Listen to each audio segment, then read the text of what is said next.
साहब, आप क्या बता सकते हैं कि इन सब की पुष्पनाही कौन कर रहा है, और आखिरकार नेशनल एक्शन प्लान पर अमल दरामद मौसर तरीके से कब करवाया जाएगा? देखिए, नेशनल एक्शन प्लान पर अमल दरामद करने से पहले ये बात ज़रूरी है कि हम मसले की तह को जान लें कि मसला है क्या।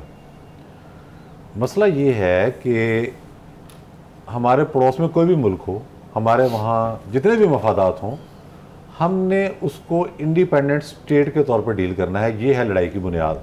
अगर ये बुनियाद ना होती तो जो सूरत हाल अशरफ गनी के दौर में थी, जो सूरत हाल हामिद करज़ई के दौर में थी, वही सूरत हाल आज क्यों पैदा होती? अब तो तालिबान है ना, हम कहते हैं जी ये तालिबान है, और कुछ लोगों ने कहा कि जी पाकिस्तान से पढ़े हुए मदरसों से बहुत सारे लोग, इसमें कोई शुबा भी नहीं है, लेकिन सूरत हाल फिर वही है।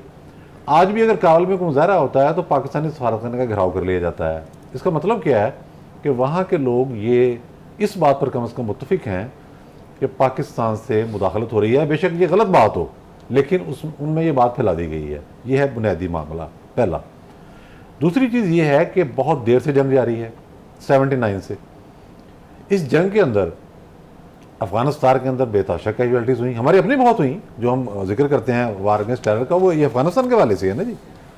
अच्छा, उसमें बहुत सारे स्टेक होल्डर आ गए, और नाम गिनाते जाएँ बहुत आगे चले जाएगा मामला। अब वहाँ पर किसी का भाई मारा गया, किसी का वालद मारा गया, किसी का बेटा मारा गया, किसी घर की खवातीन मारी गई, अमलाक तबाह हो गई। तो वो इसका कसूरवार जो ठहराते हैं अमेरिका के साथ, वो पड़ोसी ममालिक को भी ठहराते हैं। आपको याद होगा, मैं बड़ी इंपॉर्टेंट बात करने लगा हूँ, कि जब उसामा वाला ऑपरेशन होने वाला था, जब ट्विन टावर का वाक़या हुआ है, उससे पहले तालिबान की जो फ़ौज थी, रेगुलर आर्मी, वो ईरान के बॉर्डर पर पहुंच गई थी। ईरान से बाकायदा जंग उनकी होने लगी थी। उनको ये भी खदशा था कि यहाँ से भी लोग आ रहे हैं। इस तरह पाकिस्तान के बारे में भी एक हॉस्टाइल सूरत हाल पैदा हो गई है। हिना रब्बानी खर जो गई हैं 2 दिन पहले, मैंने कहा था वो दौरा इंपॉर्टेंट है। वही बात है कि आपको मसला उधर एड्रेस करना पड़ेगा। क्यों?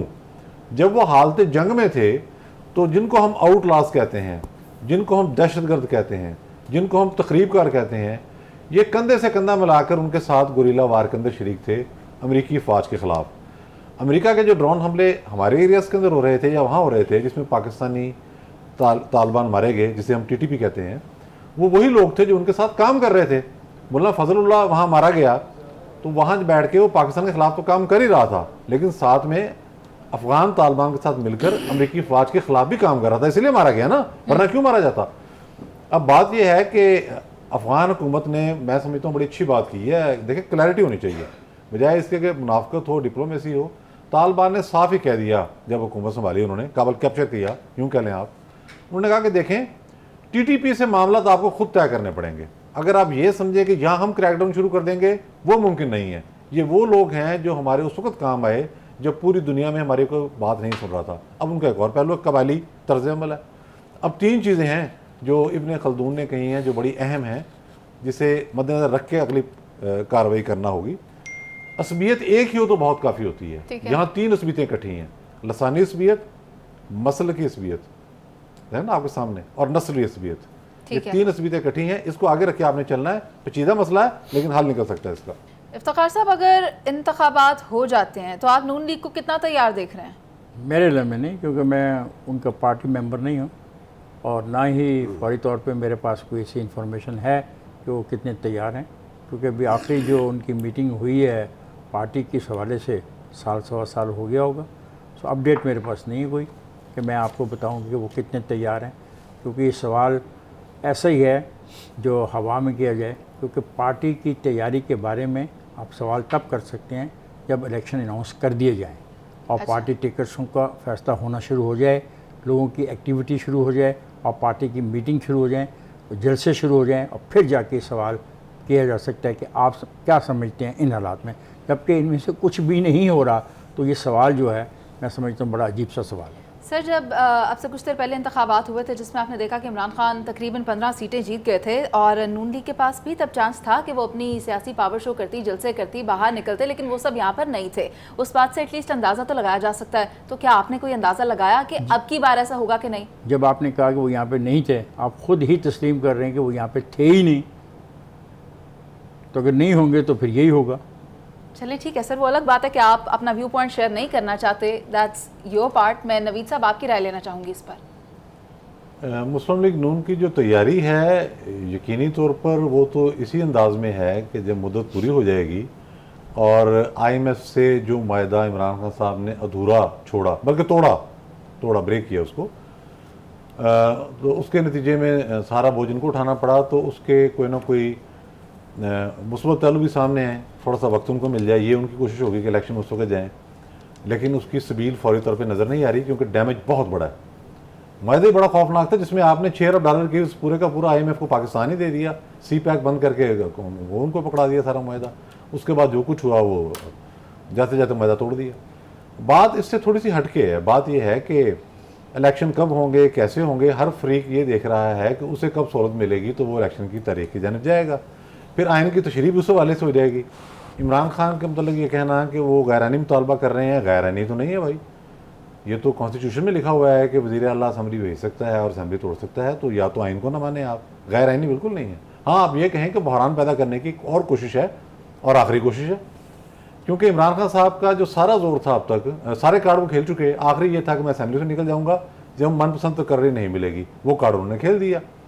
अब हुकूमत के पास भी कोई ऑप्शन नहीं है।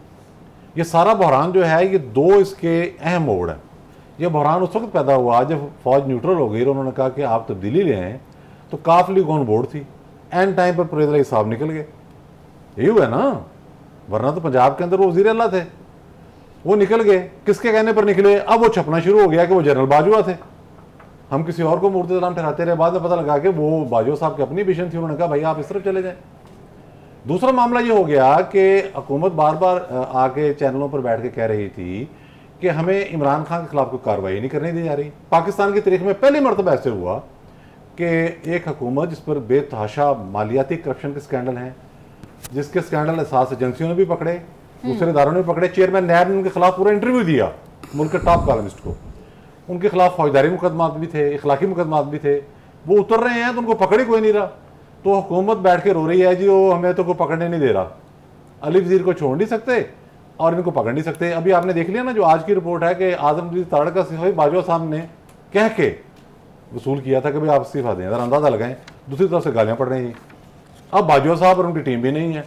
अब इस हुकूमत के पास कोई जवाब नहीं है कि ये लॉ एनफोर्स करने की राह में ये कहकर कोई उज़्र लंग पेश करे जी हमें रोका जा रहा है। आप कानून पर अमल दरामद करा लें, उसके मुताबिक इलेक्शन भी करा लें। आज जैसे जवेद लतीफ़ ने कहा भी है, और मैं नहीं समझता कि इलेक्शन से कभी भी भागना चाहिए। आप अपनी तैयारी करें, अगर आपकी तंजीम मजबूत है और आप ये बता सकते हैं कि किसका बैगेज आपको उठाना पड़ा है, तो आप मैदान में। अगर नहीं उठा सकते तो फिर आप मेरी तरफ से चाहे 60 दिन के बाद इलेक्शन हो और ये अपनी नून लीग भी घर जाए, वफाक से भी घर जाए। ये तो कोई तरीका नहीं है कि आप बैठे रहें, सहमे रहें और दूसरों पर लगाते रहें। ये चलने वाला नहीं है। अब दोनों फ्रीकों के पास आखिरी जवाब खत्म हो गए। लेकिन चौधरी साहब सर, हमें चलना तो कॉन्स्टिट्यूशनली है ना। जी आइन के मुताबिक कह रहा हूँ मैंने 60 दिन का आपको कह दिया ना, 60 से 90 दिन, वो तो मैं कह रहा हूँ। लेकिन राना सनाउल्लाह का ये कहना कि इमरान खान का मुतालबा गैर आइनी है या ये कहना गैर आइनी, ये गलत है भाई। नवीद साहब, आप क्या समझते हैं, रूस के साथ सस्ता तेल लेने के लिए पाकिस्तान के मुज़ाकरात जारी हैं, तो क्या पाकिस्तान को रूस की तरफ सस्ता तेल लेने के लिए देखना चाहिए?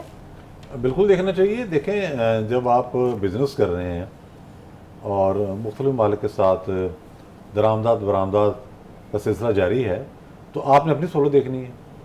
और मैं तो यहाँ तक कहता हूँ, बार बार कह चुका हूँ कि हमें तो भारत के साथ भी तजारत करनी चाहिए ताकि हमारी ज़िंदगी जो है आसान हो। हम मिडिल क्लास और हमारे जो पुअर क्लास है, अगर आप वाघा बॉर्डर से खाने की पीने के अशिया आ जाएँ, तो अभी आपने जो इन्फ्लेशन बताई है 25+ बताई है ना आपने गलत? जी सर। तो देखें ये इस पर बहुत ज़्यादा फ़र्क पड़ जाएगा। खैर, अब रूस की तरफ आते हैं। जब हम रूस से तेल लेंगे तो इसमें दो चीज़ें हैं। हमने देखना यह है कि इंडिया को उससे फ़ायदा हुआ, बहुत ज़्यादा हुआ। उसमें बुनियादी वजह एक तो ये है कि वहाँ रिफाइनरीज लग गई। रशिया का तेल यहाँ खाम सूरत में आएगा, यहाँ रिफाइनरीज मौजूद हैं जो उसको रिफ़ाइन करेंगी, ये हमने देखना है। इसके हवाले से कितना टाइम हमें दरकार है। फिर भारत की पॉलिसियाँ बहुत शानदार हैं और नरसिम्हा राव के दौर से बड़ी शानदार हैं, जब मनमोहन सिंह उनके वज़ीर ख़जाना थे। भारत ने जो चीज़ तय की वो इसलिए भी बहुत ही सूदमंद है उनके लिए कि उससे उनके डॉलर भी बच गए। उन्होंने कहा जी लोकल करेंसी के अंदर हम करेंगे ये सारा काम। देखें ना, ये एक तो आप सस्ता तेल खरीद रहे हैं, फिर आप अपनी करेंसी के अंदर कर रहे हैं, फिर आपका जो ट्रेड रशिया से बढ़ेगा, रशिया बहुत सारे काम करता है, कोई एक चीज़ तो नहीं है उसके पास ना जी, असला है और बहुत सारी चीज़ें हैं, मादनियात में और बहुत सारी चीज़ें हैं, मैन्युफैक्चरिंग में बहुत सारे मामलात हैं और बहुत बहुत कुछ आप कर सकते हैं। ठीक तो है। उन्होंने ये फैसला भी कर लिया। अब इस हवाले से जो जामे पॉलिसी बनेगी वो इसी तरह इसी पैटर्न में बननी चाहिए जैसे इंडिया ने बनाई है। आप एक फैसला कर लें, लेटर भी आपने ना भेजा हो, जैसे हमने पहले एक दौर में कहा कि जी हमने तेल की बात की, अमेरिका हमारे खिलाफ हो गया, उनके अपने सफीर ने कहा हमें तो किसी ने पूछा ही नवीद नहीं।